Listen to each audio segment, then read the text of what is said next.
brought to you by Intuit QuickBooks. My name is Kay Adams, Kyle Brandt, Nate Burleson, Peter Schrager, all here at home. Guys, my 4-year-old niece, who I don't get to see, drew me this nice little turkey. So I thought in honor of that, and it being our third hour, if we can get the guys back. Gentlemen, can we please do a dabbing turkey together? Last hour. Ready? Yeah. Okay. Count us in. All right. The last. Boom. Oh, I saw. Nate's like, kind of. Nate's like, I'll kind of do it. I'll just a little bit. Time for the lead block and the Roto Lead block. Thursday. We're going to make it a family affair, a big one. We've got Jane Slater down in Texas. Stacey Dales is in Detroit. Two of the best reporters we have on NFL Network. Let's go, ladies. Jane, let's start with you. What is the vibe down there ahead of this big game, a battle for the NFC East? Well, good morning to you guys, and good morning to sweet Maya. Her Kansas City Chiefs faring a lot better than the Dallas Cowboys this year. You know, Ezekiel Elliott talked about the fact that he can't remember the last time they had a win. You'd have to go back to Week 5 here at AT&T Stadium, the win over the Giants. This same game, they lost their quarterback, Dak Prescott. That injury had a significant impact on the season, as will the loss of Marcus Paul, their strength and conditioning coordinator. At 54, he passed away this week. That was announced on Wednesday after collapsing in the weight room on Tuesday. Now, it was Ron Rivera, Washington football team's coach, that told me this has been a tumultuous year, but he's reminded his team that it's an opportunity in front of them, and that's what the Cowboys see. At 7-8-1, Rivera said in 2014, his Carolina team got into the playoffs. This will likely come down to these two unlikely veteran quarterbacks, Andy Dalton and, of course, Alex Smith, but Dalton's going to have to deal with that pass rush. 32 sacks this season, so that's a natural segue for you guys. Who's going to carve it up today? Is it going to be Alex Smith or Andy Dalton? Oh. Round one fight, guys. Listen, I'm jumping right in. And as much as I can appreciate what Alex Smith has done, I just feel like there's a certain rhythm that Andy Dalton has with his offense. Last week, we saw a little bit of it. Now, the numbers might not jump off when it comes to production and passing, over 200 yards, but the 3 touchdowns, just 1 interception, that shows him right there. They're just getting cooking. I mean, Andy Dalton had about 10 or so guys that he was targeting. I mean, that's tough to stop when you have that much variety within your offense. And that man right there, CeeDee Lamb, he's going to have himself a day. I guarantee it.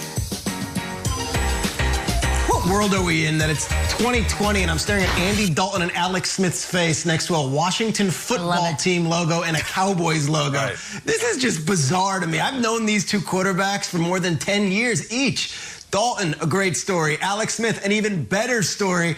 And yet, we're talking about actual football here. I think Andy Dalton's going to have a day today. I really do. I felt like coming out of the injury, coming out of the coronavirus, and now coming out on a national stage and beating the Vikings, Dalton's kind of got his bearings here, and this team is going to be playing a little better. They showed it last week on the road. I think they're going to do it again today. Andy Dalton, and I would circle CeeDee Lamb, who he seemed to have great chemistry with last week. I think we're going to get a lot of CeeDee Lamb today on a national stage, just like we got Randy Moss in his rookie season on that national stage on Thanksgiving. There might be some household serving lamb today, past the mint jelly. Look, Alex Smith has gone from terrible story with the injury to incredible story with the comeback, and that was it. The fact that he was back on a team, out there, even on the field, great, it's over, make the movie. I don't think so. I think this movie is still going on. I think Alex Smith, a week from now, maybe tomorrow, is going to be the best quarterback in the NFC East. I really do. Carson Wentz is a mess right now. Wow. Daniel Jones, work in progress. Andy Dalton is Andy Dalton. I think Alex Smith is the only proven winner I see in this entire division, and I think he's going to show it. I think he's going to be the best quarterback in the NFC East. Imagine this story for Alex Smith ends with him starting in a home playoff game. Guys, it's trending that way.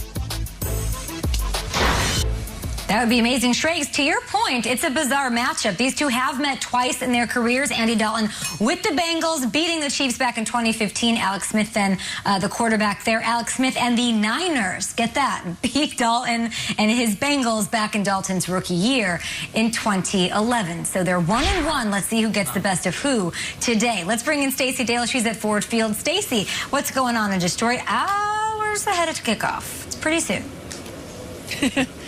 The operative word for today, as ironic as it may sound, is hungry. Both of these teams coming in are hungry. The 3-7 Houston Texans have won 2 of 3 since their bye. Deshaun Watson said this week the energy's been different. They want to keep that going with a win that would feed that hunger. And then for the Detroit Lions, they failed to score a point and register a point this past weekend against the Panthers. They are hungry to get back on the field and get some points and hopefully get a win. And so when I think about the word hunger, you guys, it is Thanksgiving, right? So I thought it's Throwdown Thursday. Right. Why not share with you guys and the people at home? They have wonderful flavors going through their homes, putting together their meals. So I thought I'd show you what my Thanksgiving Day meal is. Number one, we've got the golden turkey. All right. Okay, it's gotta be done. Right. That's the first thing on the plate. Number two, you got to have a little mash with the potatoes, right?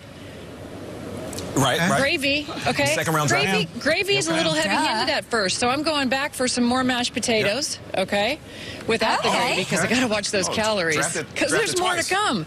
Okay. You can't have Thanksgiving without stuffing, y'all. I mean, especially Heather Dale's stuffing. That would be my mom, although I've taken over her recipe. Shout out to Heather. Broccoli and cheese sauce. Broccoli and cheese sauce, ladies and gentlemen. Ooh. This is the staple. If you don't have this, because this kind of melds everything together on the plate, I like to eat it all together. Okay. Pecan pie just destroys the night, right? I mean, you put a little whipped cream. 100%. A little bit of ice cream on that. And Kay, girl, I know you're going to love this one. Okay. Yes. Need I say more? Okay, so you guys saw my plate. Lots of that. You guys saw my plate, right? So I want to know from y'all, because it's Throwdown Thursday, what is more egregious? Green beans on the plate?